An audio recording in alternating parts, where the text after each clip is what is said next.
Hello everybody and welcome back for more Let's Play Pokemon Crystal. In the last episode we defeated Erica and got the Rainbow Badge, and in this episode we are going to head over to Fuchsia City up next, and we're going to go to the west side. That'll take us over to Cycling Road, which of course first we're just going to go right up there because it looks like they've really shortened this route there. It looks so tiny here.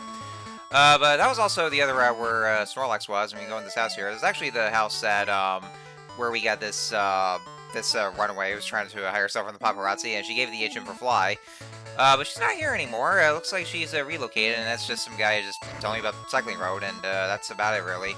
I know some of you guys might be thinking that I probably could have gone back over to the rooftop of the Celadon Mansion to get the Curse TM, but I'm not going to do that because, well, I'm probably not going to use it, so it seems kind of, well, I mean, you know, it's kind of pointless for me to go up there anyway. I mean, because Nightshade had known Curse beforehand, but I think I might have already gotten rid of it for Ice Punch, if I remember correctly, so... Anyways, here we are in Cycling Road, and so I'm pretty sure that at this point you would have already gotten a bicycle right about now, because like this would be the only time in or the only location in this game here that that a bicycle is actually required. But I'm pretty sure there might be some people who might have gone over there and didn't get the bicycle because you know you would have gotten the bicycle over in Goldenrod City from this guy who wants to advertise the shop more, and he gives you the bike for that. So I mean, if you miss out on that, then I think he still locks you out of it until you get the bike. The other way to get to Fuchsia City is through this the other route, which is actually the longest route in Kanto. It just gone through several routes actually, but it's like the longest pathway that just consists of several routes. You can either go there by going south of Lavender Town or the eastern side of Vermilion City, but you have to get rid of that Snorlax first to do that. So I would say if you haven't done so, then it had to be in like going south of Lavender Town. But yeah, I'm pretty sure that he still locks you out if you don't have the bike. But you probably should have already gotten one at this point. And so, just like in Gen 1, it's a downhill cycling path. So therefore, once you put your bicycle in there, then you'll automatically just roll down like downwards or just speed through. And then by going up, it goes very slow for you to just try to go uphill because you know how much of a hill it is. It's got a massive graphical overhaul in Heart Gold Soul Silver where it looks like an actual metal bridge. Because I guess they did that to match the usual artwork, the old artwork. How the Cycling Road was originally supposed to be bridge-like, but they made it to more like some kind of a natural route, like I don't know, probably because of a graphical limitation or something like that. But they changed that to match the old artwork because of it. So I guess they kind of brought back the concept. And yeah, there was nothing but bikers over there. We've battled those other bikers in the other route, but yeah, that's basically all you'll be battling. It's about like 4 bikers, and they'll have like either poison types like Coughings or the occasional Magmar. Also on that Cycling Road, I think this is probably the only location where you catch Slugma. So if you ever want to have a Slugma on your team, there you go. Which is kind of disappointing because there's no way to get to Slugma until you get to Kanto, and even though Slugma is a Gen 2 Pokemon. So yeah, but yeah, that was basically all there was about Cycling Road. You know, the bikers required, and it's a it's a downhill path. It's just like nothing but bikers there. So there you go. Let's go. Also change the whole area to a Pokemon Road, mainly because they completely got rid of bicycles in favor of some Pokemon you can actually ride on, like being able to ride on Arcanine or I'm trying to think of others. Probably Rapidash. I think you'd be able to ride on Rapidash as well. But yeah, that's basically what changed to. Like, I think I've already mentioned that was called Pokemon Road. And then this route over there, it's a couple of bird keepers, which is also another callback to where there was nothing but bird keepers in that route that's close to Fuchsia City. This one guy should have a Pokemon we have not encountered yet. Although I actually did encounter off screen, but that was because I was trying to run out my Pokemon. It's about to send out Dodrio, and Dodrio, of course, is the evolved form of Doduo. Basically, like, kind of beefed up stats after evolving from Doduo. And yeah, like I said, it can still use Fly, despite not having any wings. And one kind of characteristic about Dodrio is that its 3 heads represent different kinds of feelings, where we have one that's absolutely happy, one that is going through depression, and the other that is absolutely pissed off. And yeah, that's just one thing that's well known about, so, anyway, so heading back over this way, and then here we are, Fuchsia City. Now, Fuchsia City, I hate to tell you this, guys, but there's absolutely nothing to do. But let's read the signpost here. Fuchsia City Pokemon Gym Leader Janine, the Poisonous Ninja Master. So yeah, remember back then, the Koga has been promoted from a gym leader to Elite Four member. And so we're wondering, like, who's running the Fuchsia City gym now? Well, there's our answer. Apparently, Janine is actually Koga's daughter, and so she basically filled in for the role for Koga. I don't know, probably because maybe daddy issues or something, or cats in the cradle. but yeah, she's basically filling the spot for Koga to take over as the Fuchsia City gym leader. So at least we have that here. Also, if you talk to this girl here, this is basically a sneak peek preview of what the gym's going to be like, where all the trainers here are basically looking like Janine in disguise. Oh, did you also notice that that Nurse Joy up there has green hair for some reason? So I mean, who could even imagine green-haired Nurse Joy? Kind of weird.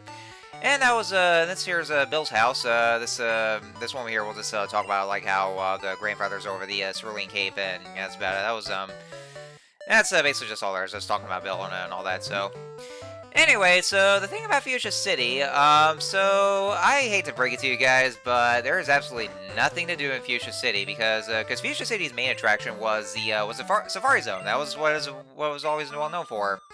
However, outside because of space limitations, but in universe, it's because apparently the warden is on vacation, so he had to close down the Safari Zone.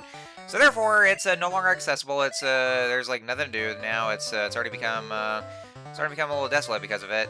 And so there were also some Pokemon displays, like the Pokemon Zoo. They're no longer anywhere to be found because of the closure of the Safari Zone. So yeah, there's no Safari Zone for you guys if you ever wanted to like those of you who are fans of it and just wanted to catch some rare Pokemon. Like, there's where you can actually catch, like, Dratini's or Chanseys. Well, Chanseys is probably the one thing that everybody's going after. And of course, Kangaskhan, which of course, it's probably the rarest one. Like, probably even more, arguably more so than Chansey. So yeah, because of the closure of the Safari Zone in Fuchsia City, that means this is probably the first and well, I want to say only gen where there was no Safari Zone, but then later gens kind of did away with it. Like, well, actually, yeah, Gen 5 didn't have a Safari Zone either, and yeah, they actually very much had changed a bit. Although the only time they ever did legitimately bring back the Safari Zone was in Brilliant Diamond and Shining Pearl, but it was only because that was just a straight up port of the original game. So I mean, they had to at this point. I know Omega Ruby and Alpha Sapphire actually kind of did bring it back, although it was very much different, where there's no longer the that Pokeblock requirement, and also you also don't have to pay it against that. There's no time limit either. You just go around all willy-nilly and just catch the Pokemon. Which honestly though, it's actually it's actually a neat thing to do because, like, I wouldn't because that way there I can actually freely explore and just catch some rare Pokemon. So I'm actually glad they kind of did that, so just getting rid of those limitations, because if I'm going to catch those Pokemon, I didn't want to just immediately run out of time. And there was also that Pokeblock requirement in the original Gen 3, which of course, which I'll definitely be getting to, which means that, yeah, I'll just be doing, like, the original Gen 3, well, in this case, Emerald, and not exactly the remake. So anyway, so yeah, I'm just exploring Safari Zone a bit here. Yeah, also notice that the music, or the town is sharing the same theme as Celadon City. Yeah, because they didn't have the themes for Cerulean City or Fuchsia City itself. Probably, once again, limitations. But once again, Heart Gold and Soul Silver actually does bring back the theme for that, so there's that at least. Oh, speaking of, in those games, they actually did do something for Fuchsia City for once. What they did is that they actually replaced it with the PAL Park. What it is actually a Pokemon transfer, kind of a little gimmick here, where basically it just transfer Pokemon from Gen 3 to Gen 4 just by inserting the GBA cartridge to the well, it actually has to be the original DS or the DS Lite. It can't be DSi or 3DS because they didn't have the backwards compatibility for that. But what those ones actually do, then you can actually be able to transfer from one game to the next. It was actually a thing that was in the Sinnoh games, but yeah, Heart Gold Soul Silver has that too, to where you can actually do just that there. But yeah, for this gen, no Safari Zone. The closest thing there ever was just the bug catching contest in National Park, but that was about it. It's just like bug Pokemon. So yeah, none of all that there, unfortunately. So yeah, I was actually pretty disappointed myself whenever I first got to there. I was like, where's Safari Zone? It's all closed down here. Yeah, it kind of sucks, but But that was also because, you know, and also in Heart Gold and Soul Silver, where they actually did bring back the Safari Zone, but that's in like the that's in its own town, where it's like in west of Stanwood City. So I'm actually glad about that one, where they just brought it back, and it has that little gimmick where you just change around the layout. So. Anyhow, here we are in Fuchsia City Gym, and so basically what it is that it has two obstacles. One is, of course, the returning obstacle from Gen 1, where it has invisible walls, where you can actually just take a closer look at the screen. You can actually see those dots where that were there. You can make out where the invisible barriers are. The other thing is, of course, like the girl in the Pokemon Center demonstrated, is that all the trainers here are in disguise, pretending to be Janine. And so what we have to do is that you have to go around and find out which is the real one. And of course, you probably would be forgiven if you were to go to that same spot where Koga originally was, but no, it's actually just the trainer, because there is that one other trainer that's like right by the wall, and you would think that it's just a regular trainer. But once you talk to her, that's actually the real Janine, of course. So kind of a bit of a spoiler right there that I kind of went ahead of there. I figure I'll just go ahead and show her off here, like just how it is, but then I'll just go ahead and cut off the rest of the trainer battles, because they just have all the same Pokemon. And just like beforehand, the typing still doesn't change, where it's where they all specialize in poison types. So you can either use like ground types or psychic types, but pretty much all of them have a secondary typing, so you can actually bring some additional ones like the Nidokings or Nidoqueens, where they're part ground type, and also some poison and bug types. So you can also bring like flying or fire types as well. But yeah, that's basically the whole kind of gimmick with the gym, and yeah, there's that. Yeah, this is actually where people thought that was just another trainer, but yeah, that was actually the real Janine, because right over there's just another trainer where Koga originally was. So that's how, you know, some people would actually just go over there like completely on instinct. So yeah, it's over there, and then that should be the last one, of course. So anyway, oh, you know what? I just forgot to okay, there we go. Yeah, I completely closed down the web browser for to where I can actually look up Janine's movesets for a Pokemon. So let's see here if I can. Yeah, I'm still going back over to Bulbapedia here. So where's the? Here we go. Okay.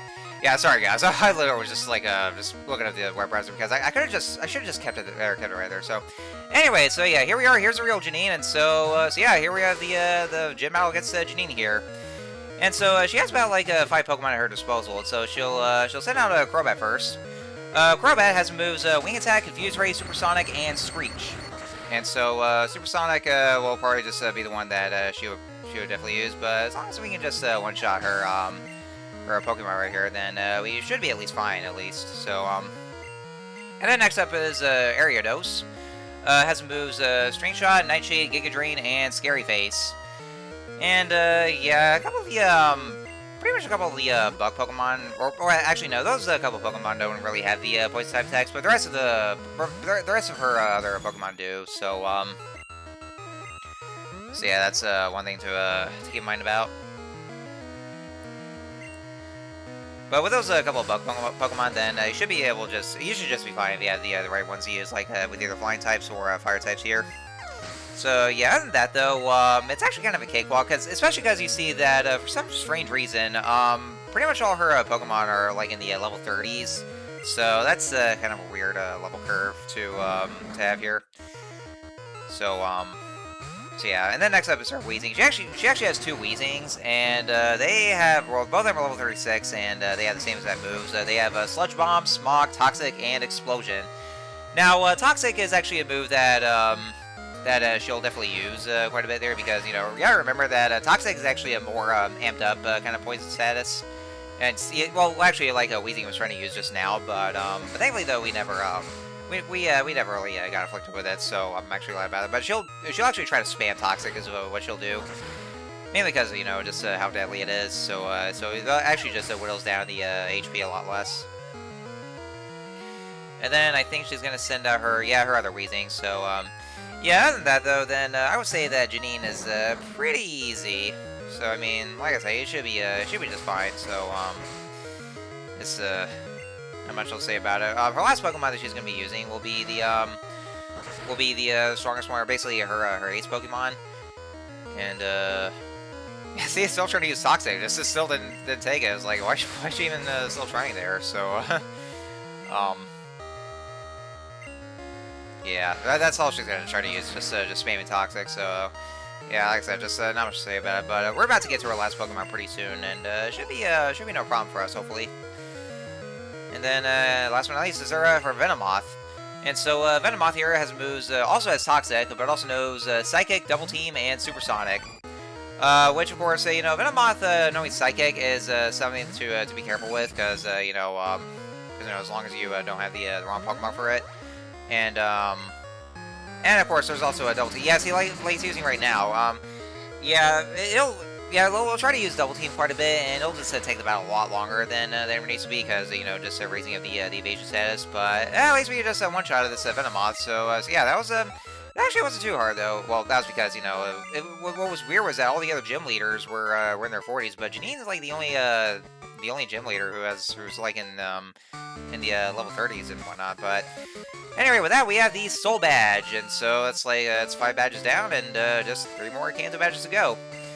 And then she also gives us TM06, which contains Toxic, which, you know, like I said, is a very deadly kind of a poison infliction move. So if you want to teach it to any kind of Pokemon there is, and well, there you go. But yeah, I guess at least she's doing her job as a gym leader, and it's that's kind of one thing where, you know, wouldn't she ever be able to visit her father pretty often? Because I'm pretty sure that, like, once you're a member of the Elite Four, then you basically get like overscheduled and whatnot, because you know, you just become like workaholics and all that because of how busy you be as an Elite Four member. Which, I mean, I'm pretty sure that's implied to be the case in the Pokemon franchise. So yeah. Anyway, so that's pretty much everything done in Fuchsia City, and yeah, we already know about the granddaughter of the warden. So souvenirs was close. Yeah, that sucks. I know. I just want to buy anything for the Safari Zone, but only they don't have any because it's all closed and all that. Unless if you're playing if you're just playing Heart Gold and Silver and all that, then of course you can just go for the Safari Zone, which like I said, west of Cianwood City. So and I wasn't able to buy everything though, or pretty much everything though, because I didn't have enough Poké Dollars, and I mean I'm pretty much good on the max trials. I don't know. Okay, yeah, I know. I'm saying pretty much a lot of the time. I'm sorry, guys. It's you know, I tend to say like pretty much a lot of the times. You know, I mean it's kind of a verbal tick of mine that like you know, just say like, you know, not on purpose though, but like, you know, this is something I just say a lot, and, you know, among other things, and it's gotten to where I'm actually very much conscious about it. You know, if you look at my earlier videos, I tend to do or say things quite a lot. Like, I have so many verbal tics. I would say, you know, for instance, I would say like, you know, and then I would say pretty much, and then a lot of and then among other things, and I'm fully aware of this. It's gotten to where I'm actually fully conscious of it, and so I try to be better about those things, and try to keep the commentary or my speech patterns a little more consistent per se. But you know, it's, you know, I can't help it. It's just, you know, it's just something that, you know, you would try to that you actually just you can help just blurt out, and then it just becomes repetitive. So you know, I'm trying my best to work around that, guys. I really am. It's just something I can't help, and it's a very hard thing to do, to try to get your speech patterns a little better. But, you know, it's something that just isn't easy. So you gotta bear with me on this. So do you remember what? I don't remember anything. I don't remember meeting you. So, yeah, I'm actually just doing this a little too early here, but I'm going to go ahead and, since, you know, it was also because I haven't reached the 30-minute threshold at that point. But, yeah, since we're done with Fuchsia City, we can't even go to the water route that's south of Fuchsia City, because there's those rocks that are lit out on the ground, because apparently Cinnabar Island's volcano erupted, and so it's blocking the path.